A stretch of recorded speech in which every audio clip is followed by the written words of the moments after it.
1장 4절을 보세요. 4절. 1장 4절 같이 읽겠습니다. 4절. 우리의 모든 환난 중에서 우리를 위로하사 우리로 하여금 하나님께 받는 위로로서 모든 환난 중에 있는 자들을 능히 위로하게 하시는 이시로다. 아멘. 이제 주보가 이게 14절로 나왔는데 4절이에요. 4절.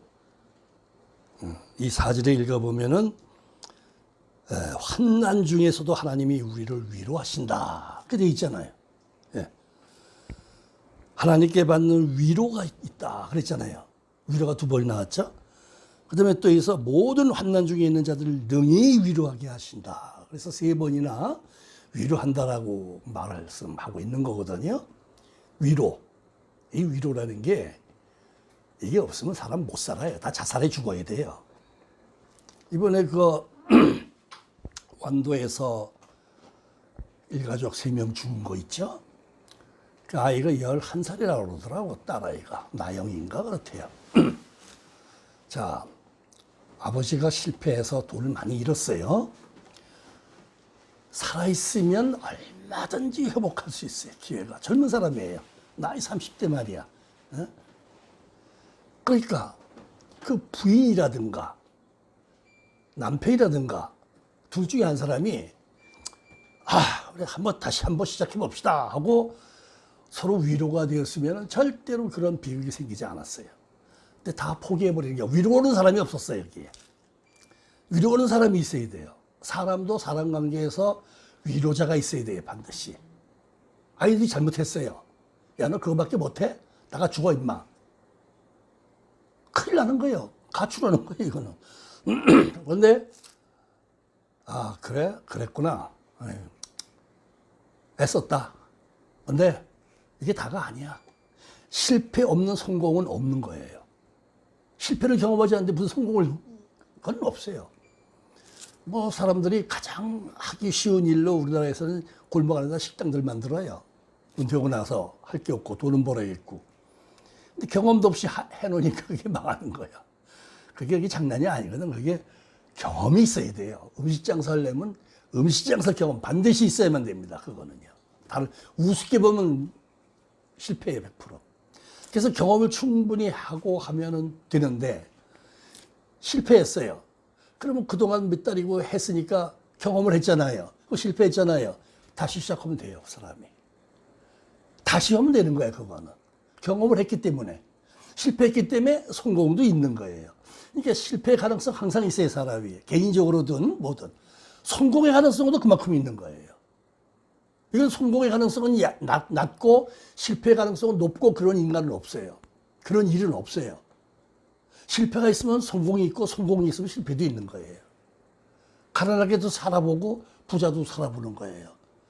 그렇기 때문에 이게 우리가 어떤 절망적인 상황 또는 어떤 거 잘못된 것들 이런 거 가지고 자꾸만 책망만 하고 뭐 포기하고 뭐 이렇게 되면은 이 인생을 제 생명대로 자기 수명대로 살아갈 수가 없어요. 그 11살 먹은 애 왜 죽입니까? 그 죽인 거거든, 그거는 부모가. 왜 죽이냐고. 이게 말이야. 그 서로 간에 위로 한마디 없이 이 절망적인 상황 속에서 아이고 죽자 죽어 이랬던 얘기예요. 그거는 죽자는 게 위로입니까? 그러니까 위로의 언어가 굉장히 중요하다. 그러니 위로의 언어는 간단한 거예요. 이거 어려운 거 하나도 없어요. 위로의 언어는 긍정 언어예요. 전부가. 그렇죠? 부정 언어는 위로의 언어가 아니에요. 긍정 언어만 위로의 언어예요. 대학에 떨어졌어요. 야, 이 병신 같은 놈아. 그럼 어떻게 되겠어요? 야, 너 대학 포기해. 직장에 가. 그럼 되겠어요, 그거? 이게 부정 언어죠. 긍정 언어 써요. 야, 내년에 다시 해. 너 그래 1년 동안 열심히 했고 내년에 뭐 더 좋은 대학 가, 너. 그래서 긍정 언어로 위로를 해줘야 되는데 부정 언어를 써서 결정을 해버려요. 그럼 이건 완전히 결정이에요, 결정. 안 된다, 못한다. 끝난 거예요, 그러면. 뭐 자살도 하는 거예요, 그래서. 이 위로란 단어가 성경에는요, 100번도 넘게 나와요. 이게 굉장히 사용 빈도가 높아요. 이게. 근데 그 위로가 사람이 사람을 위로하는 경우도 있지만은 하나님이 사람을 위로하는 경우가 더 많아요. 오늘 본문에 뭐라 그랬어요? 이거 우리의 모든 환난 중에서 우리를 위로한다. 아니 잘 돼가는데 무슨 위로가 필요해요? 잘 안 될 때 위로가 필요하지. 실패했을 때, 망했을 때 위로가 필요하지. 잘 돼가고 있는데 무슨 거기다 대고 위로를 해요? 그런데 여러분들 환난 중에 위로하실 하나님이다. 우리가 어려움 나가는 거예요. 환난이라는 건 여러 가지 성격이 있어요. 돈 또는 뭐 질병도 있고 뭐 여러 가지 뭐 인간 세상 살아가면서 발생되는 다양한 문제들이 있잖아요. 그래갖고 이걸 어떻게 내 힘으로 해결할 수가 없는 어려움에 직면했을 때 그 다 환난이라고 그래요. 우리가 한마디로 그냥. 그럼 이렇게 환난을 당했을 때, 근데 여기서 뭐냐면 모든 환난이라고 돼 있거든. 환난의 종류가 하도 많으니까 이것도 환난이고 이것도 환난이고 이러한 그 모든 환난 중에서 하나님은 위로를 하신다 그렇게 돼 있어요.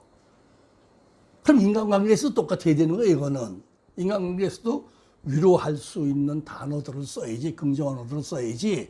부정 언어를 쓰면은 거기서 끝나버려요. 자살하는 거죠. 이렇게 망하는 거예요. 포기하는 거예요. 그냥 좌절하는 거예요. 그럼 뭐가 되겠습니까? 실패 인생 되는 거예요. 우리로 하여금 하나님께 받는 위로로서 그랬어요. 하나님께서 우리에게 위로를 주신다. 모든 환난 중에 여러 가지 있는 자들을 능히 위로하게 하시는, 능히 위로하게 하시는 하나님이시다. 그렇게 되어 있어요. 그래서 우리는 하나님께서 우리를 위로하신다는 이 믿음이 제일 중요하다 이거죠. 그래야 우리도 그 믿음으로 다른 사람도 위로할 수가 있다 하는 얘기입니다. 그래서 우리가 성경에 보면은요, 마태복음 5장 16장, 이제 거기 뭐냐, 우리가 흔히 교회에서 많이 쓰는 게 빛과 소금이에요. 아주 빛과 소금의 교회도 많아요. 많습니다. 그리고 기독교인들이 많이 쓰는 말이에요. 빛과 소금, 빛과 소금. 그러니까 빛과 소금이 되라는 거거든. 그렇죠? 빛과 소금이 되라는 거야. 그런데 빛과 소금이 되는 게 어떻게 하는 거냐라는 건 잘 몰라요.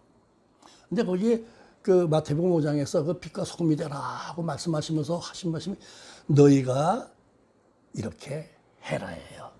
그래서 너의 착한 행실을 보고 하나님께 영광을 돌리게 하라. 이 착한 행실이 빛과 소금인 거예요. 악하게 하고 부패하고 한 것은 빛과 소금과 반대되는 개념이에요. 너의 착한 행실을 보고 하나님께 영광을 돌리게 하라. 이게 빛과 소금이라고 돼 있어요. 그 앞에. 사마리아인 사례를 우리가 잘 알잖아요. 그 죽어가는 강도 많아서 피 흘리고 죽어가는 사람 저거 손댔다가는 저 덤터미 쓰는 거예요. 치료해줘야지, 먹여줘야지, 돈 들어가지, 자기가 갈 길 막히지. 이거 얼마나 힘들어. 손해가 큰 거예요, 이거는. 근데 그 사람이 그 사람 입장이 되어서 저 사람이 원하는 게 뭐예요? 누군가 자기를 치료해주는 것, 누군가 자기를 이 환경에서 구원해주는 것. 이 사람이 제일 시작에 원하는 게 그거란 말이에요. 다시 말해서 물에 빠진 사람 건져주는 게 배려라고 그러는 거야. 너희도 가서 이렇게 해라, 야. 배려해라 그랬잖아요. 근데 배려에 두 가지가 있어요. 소극적인 것과 적극적인 게 있어요. 적극적인 것은 물에 빠진 사람 건져주는 거예요, 행위로. 행위가 따르는 걸 말해요. 그런데 소극적인 배려는 위로하는 거예요. 아주 간단한 거예요, 이게.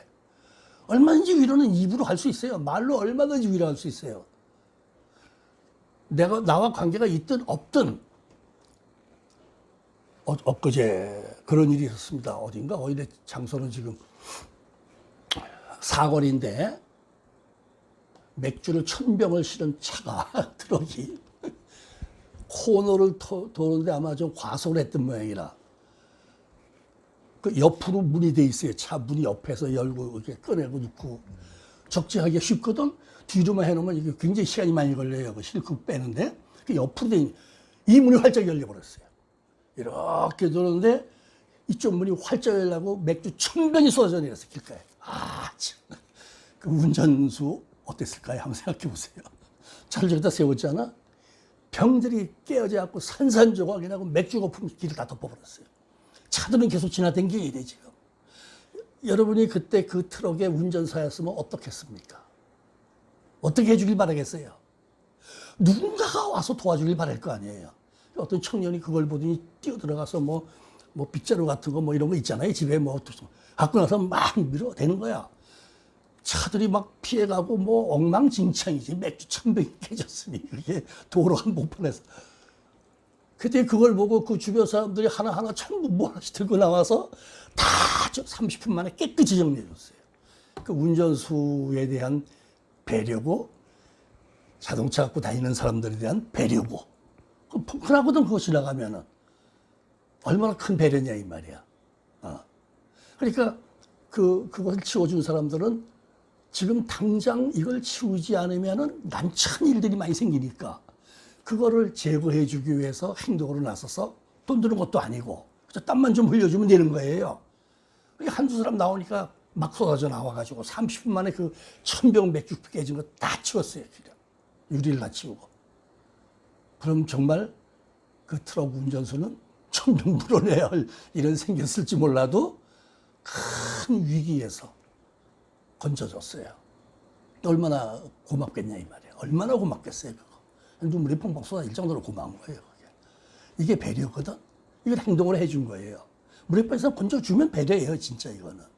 근데 이 적극적인 배려인데 소극적인 배려는 말로 하는 게 얼마나 이제 가능하다. 말로. 위로해 주는 거예요. 위로해 주는 거. 안 된다고 하시면 된다고 말해라 이 말이에요.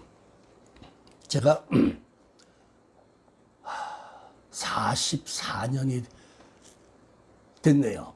제가 문단에 나간 지가 44년이 됐는데 제가 말씀드렸지만은 정말 선배 두 사람이 저를 얼마나 도와줬는지 몰라요.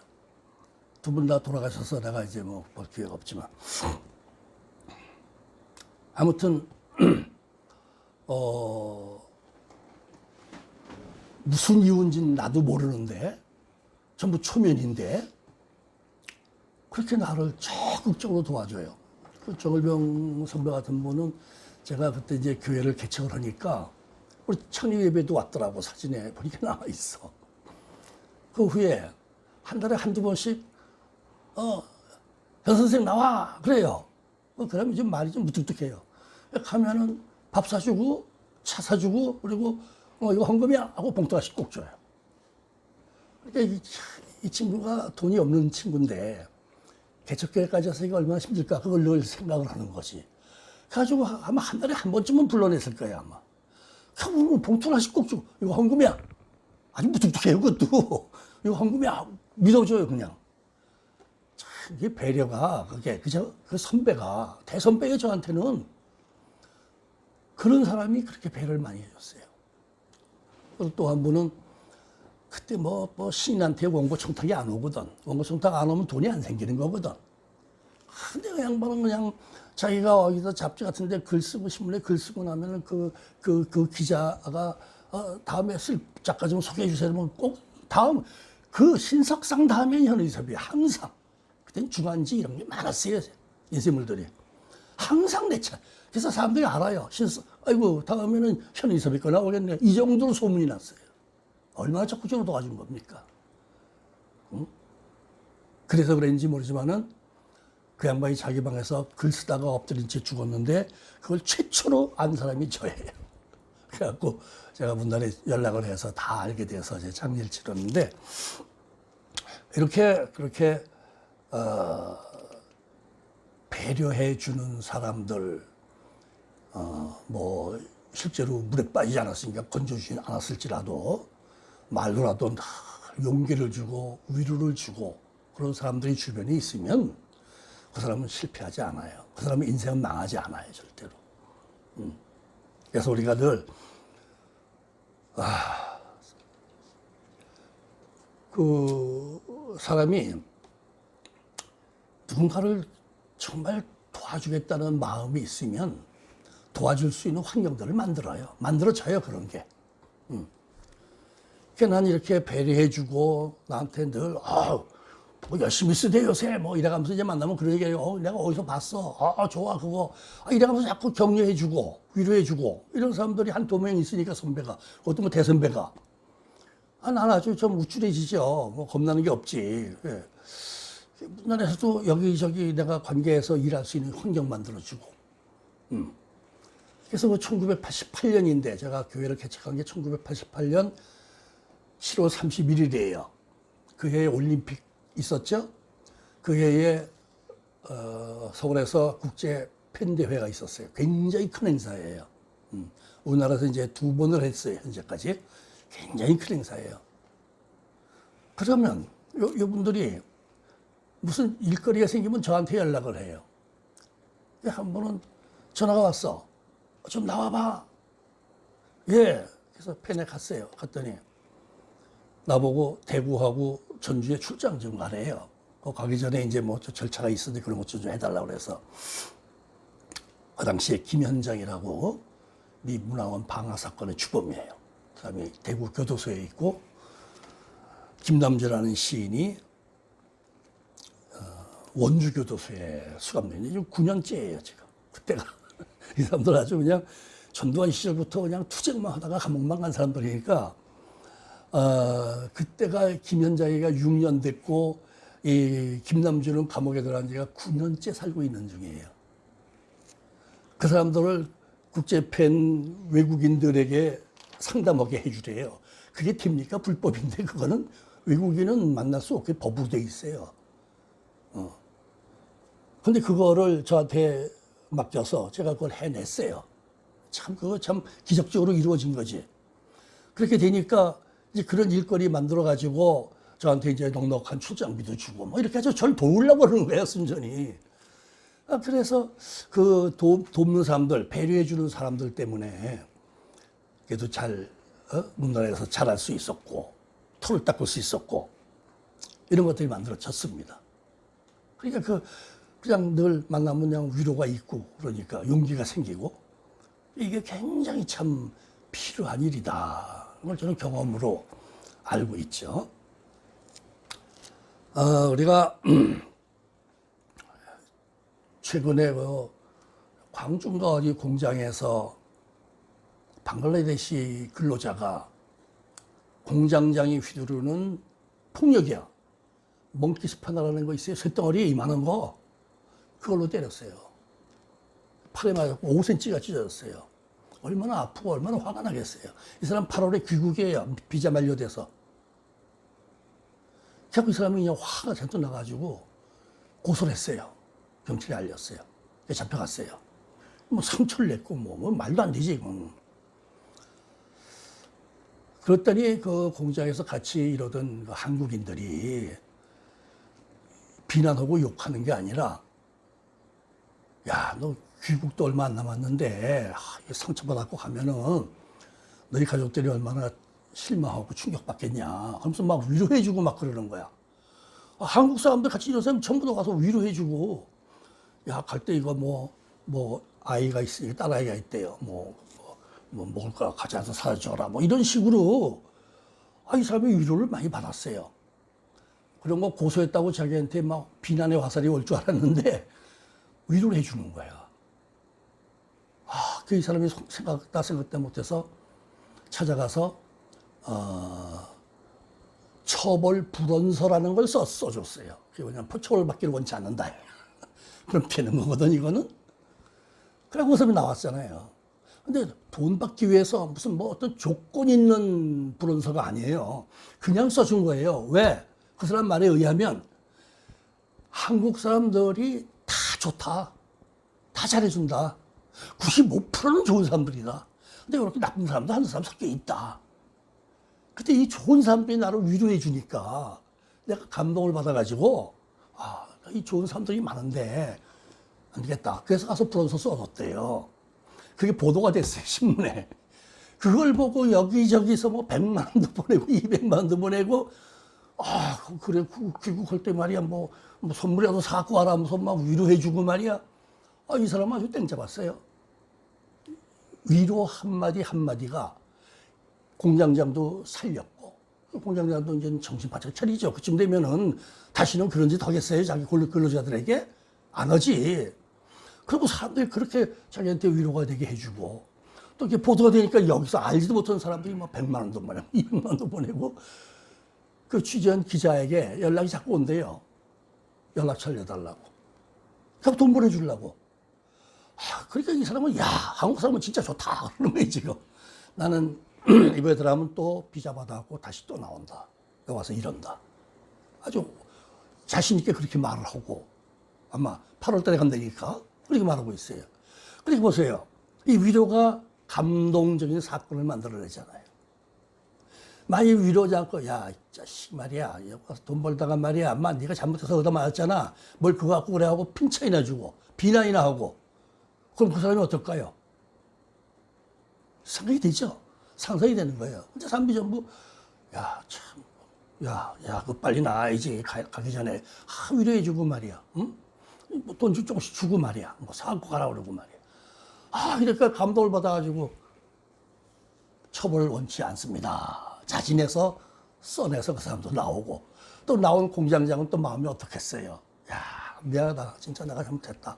그렇잖아요? 그럼 갈 때 빈손 보내겠어요? 이게요. 배려는 내가 행동으로 하는 거라서 못할 수가 있어요. 물에 빠진 사람을 살려줘야 되는데 내가 수영을 못해서 못 들어가요. 그건 어쩔 수 없는 거야. 그러니까 배려는 못할 수도 있어요. 적극적인 거는. 그런데 소극적인 배려는 일상적으로 가능하다 이거죠. 어디에서나 가능하다 이거죠. 말로 하는 거니까. 위로해 주는 거니까.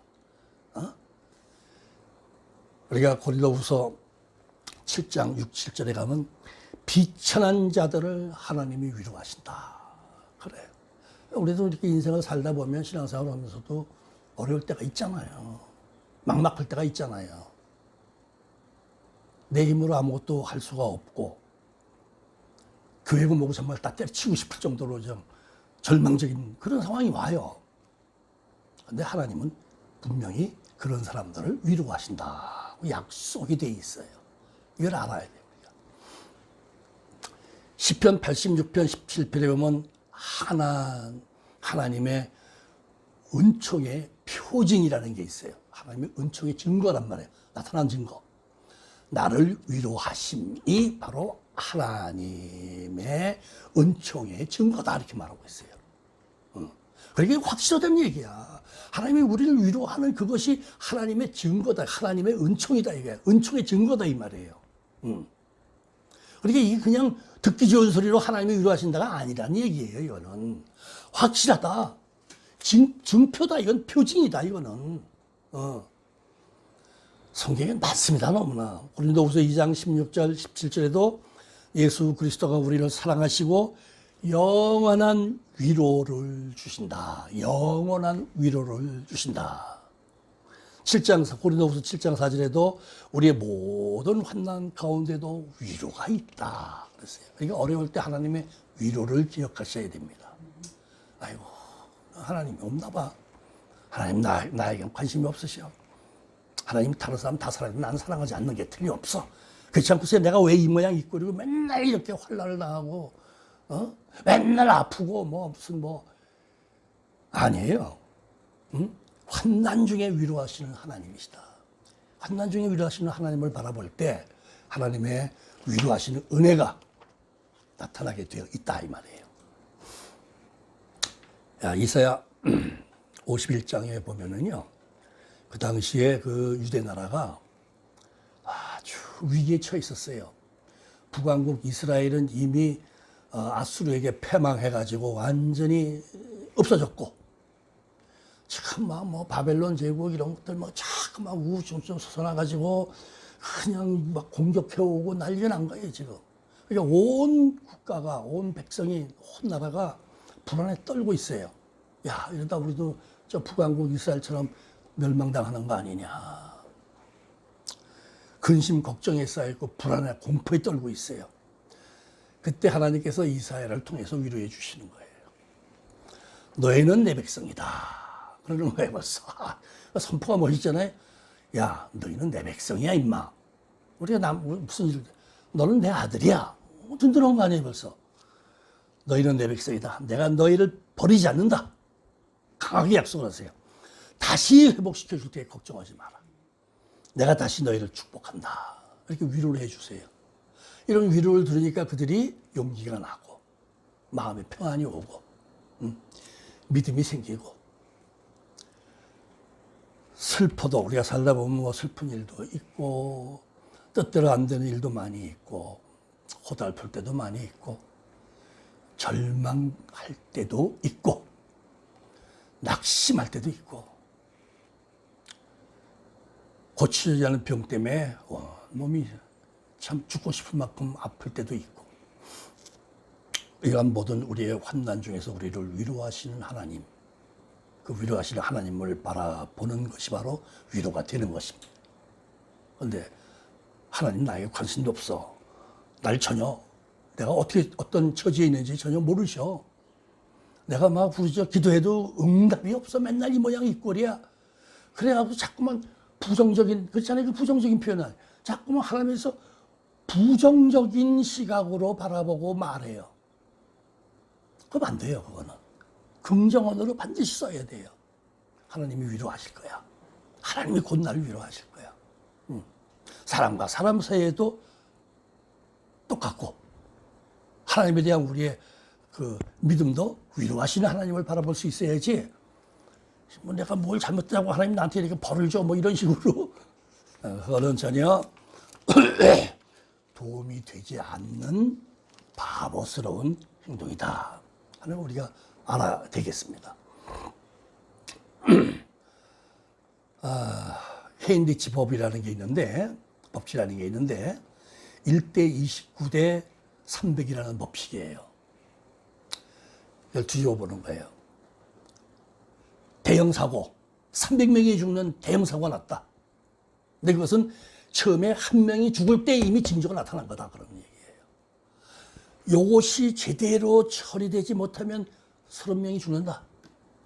그래도 정신 못 차리고 내버려두면 300명 죽는다. 이런 법칙이 있어요. 이게 산업재해에서 그 예방법칙이라고 그러는 건데, 이걸 뒤집어 보면은 어떤 정말 절실한 문제를 만나갖고 좌절을 해서 위로하신 하나님 바라보지 못하면은 그의 좌절은 더 깊은 수렁으로 빠져들고, 그래도 정신 못 차리고 그대로 더 가면은 구제불능으로 돼버린다. 방법이 없어진다. 너를 구제할 방법이 없어진다. 이렇게 되는 거예요. 이 산업재해 예방 수칙인데, 이게 법칙인데, 이 법칙은 우리 개인에게도 똑같이 적용된다는 얘기예요. 그래서 우리가 어렸을 때부터 이렇게 위로해주는 말로 도닥여 주어서 자신감을 갖도록 만들어줘야지, 그냥 뭐, 우리가 그런 게 있잖아요. 뭐, 한국의 아줌마들, 할머니들이 세계에서 가장 나쁘대요. 그런 말도 하는 사람도 있어요. 세계에서 가장 나쁜 여자가 한국의 아줌마들과 할머니들이래요. 평생 가족들을 위해서 애쓰고 헌신해서 직장생활 하다가 은퇴하고 나면은 찬밥 신세로 만들어버린다 이거야. 그래서 어쩌다 어디 나간다 그러면 들어오지 마. 그런데요, 나하고는 들어오질 말아라. 꼴 보기 싫다 이 말이야. 아니 진짜 그런 사람 많아요. 그 한국의 아줌마들이 되게 그런 게 많아요. 드라마 같은 걸 봐도 그런 얘기 많이 나와요. 그런 거 보면서 아유 저거 참 나 못됐다. 다 그렇게 한다 이 말에 그런 사람이 많다는 얘기예요. 위로가 없다는 얘기예요. 위로가. 그 힘든 일 많이 겪었고 이제 나이 들어가지고 뭐 집안에 좀 많이 있고 끼마다 밥 뭐 음식 해주랴 귀찮고 뭐 그런 거 있지 그거는. 근데 그럼 그때까지 살아오면서 그 남편이 해준 모든 일들은 전부 지론이야 이거지. 그런 말 한마디라도 따뜻하게 해주고 부드럽게 해주고 위로해주는 말을 해줘야 되는데 어디 나가면은 용돈이나 있어요? 하고 물어봐줘야 되는 거야. 주지 않더라도 나 지금 저식값은 있어. 뭐 그럼 나가면 되잖아. 그냥 아주 들어오지 마. 그럼 어떻게 되겠어요? 나가는 사람이니까 아주 들어오지 말라 그러면 어떻게 되겠냐고 이게 지금. 아니 그렇죠. 막말하는 사람 많아요. 그래갖고 남편들로 하고 위축되게 만들고,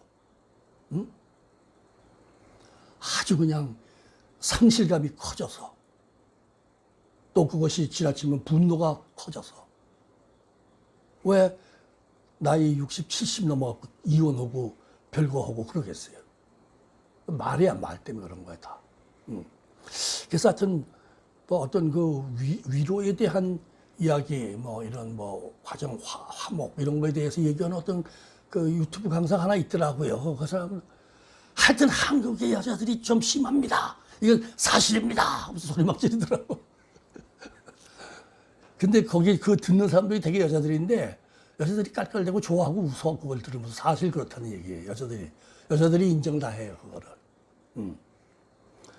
우리가 긍정어를 많이 그 긍정어의 사용 빈도가 높으면은 행복이 그만큼 높아진다는 얘기고 부정 언어의 사용 빈도가 많아지면은 점점 불행해지는 결과를 가져온다. 틀림없는 거예요, 이거는요. 예. 그래서 아니 우리가 하나님도 우리를 위로하시는데, 그렇잖아요. 하나님도 우리를 위로하시는데 사람은 위로를 안 하고 산다 이거지. 왜 그러냐 이 말이야. 우리가 늘 의식해야 할 것은요. 오늘 이 고린도 후서 1장 4절에 있는 이 말씀을 기억하는 것인데, 우리의 모든 환난 중에서 예외가 없다는 얘기예요. 모든이니까. 우리를 위로하사, 우리로 하여금 하나님께 받는 위로 때문에 모든 환난 중에 있는 자들을 능히 위로하게 하시는 이시로다. 그러니까 하나님의 모든 환난 중에 우리를 위로하시니까 우리도 그렇게 위로하면서 살 수 있다. 그렇게 말씀한 거예요. 우리가 불가능한 게 아니라 우리가 그렇게 할 수가 있다. 이렇게 돼 있어요. 교회에서도 그렇고, 가정에서도 그렇고, 직장에서도 그렇고, 또 뭐 그냥 개인적인 이런 뭐 만남에서도 그렇고, 위로해 주면은 기분이 업이 되고, 부정어 쓰면은 야 그것도 못해, 야 그게 뭐 바보처럼 뭐 이래가면서 자꾸만 부정적으로 일이 눌리면은 다시는 꼴도 보기 싫어져요. 저는 몇십 년 친구를 안 만나요. 일적 맨날 카톡이 와. 반응 하나도 안 해줘요. 왜? 자기만 잘났다고 맨날 떠드니까 그게 위로가 되겠어요? 자기만 잘났다고 자꾸 얘기를 하면 너희들은 못났다는 얘기가 되는 거예요. 이건 간단한 거예요. 그 생각을 못 하더라고 전혀. 얘기해줘도 못 알아듣더라. 그럼 보통을 만나. 그냥 버리는 거예요. 버리는 거야, 버리는 거. 너 잘난 만큼 혼자 살아라. 그래서 우리가 이렇게 위로할 줄 아는 언어를 사용해야지, 이게 습관적으로 쓰게 돼야지. 위로할 줄 모르면 비난하고 절망, 좌절에 빠뜨리는 그런 언어를 쓰게 돼 있어요. 긍정어냐 부정어냐 해서 긍정어만 써야 된다는 얘기예요. 그것이 바로 위로하는 언어다라는 얘기입니다. 어려운 게 아니다 이거죠. 그러니까 긍정의 언어, 위로의 언어, 이것이 우리의 믿음도 우리의 생활도 관계도 아름답게 만들어주는 비결이다, 수단이다, 방법이다. 그렇게 아시면 되겠습니다. 기도하겠습니다. 거룩하신 하나님, 우리가 이 세상 살다 보면 참 어려운 일들도 많이 있고 우리 힘으로는 해결할 수 없는 힘든 일들 많이 있습니다. 그러나 우리가 그럴 때에도 서로 얼마든지 기회가 있다고, 얼마든지 가능성이 있다고, 다시 재기할 수 있다고 서로 용기를 붙들어주고 위로해주는 말을 하면 왜 이렇게 온 가족이 자살하는 일이 생기겠습니까? 우리가 늘 서로에게 위로가 되는 말을 사용함으로써 하나님께서 모든 환난 중에서 우리를 위로하시니 우리도 그렇게 위로하는 가운데 아름다운 관계를 이루며 복되게 살아갈 수 있도록 함께하여 주옵소서. 예수님의 이름으로 기도하옵나이다. 아멘.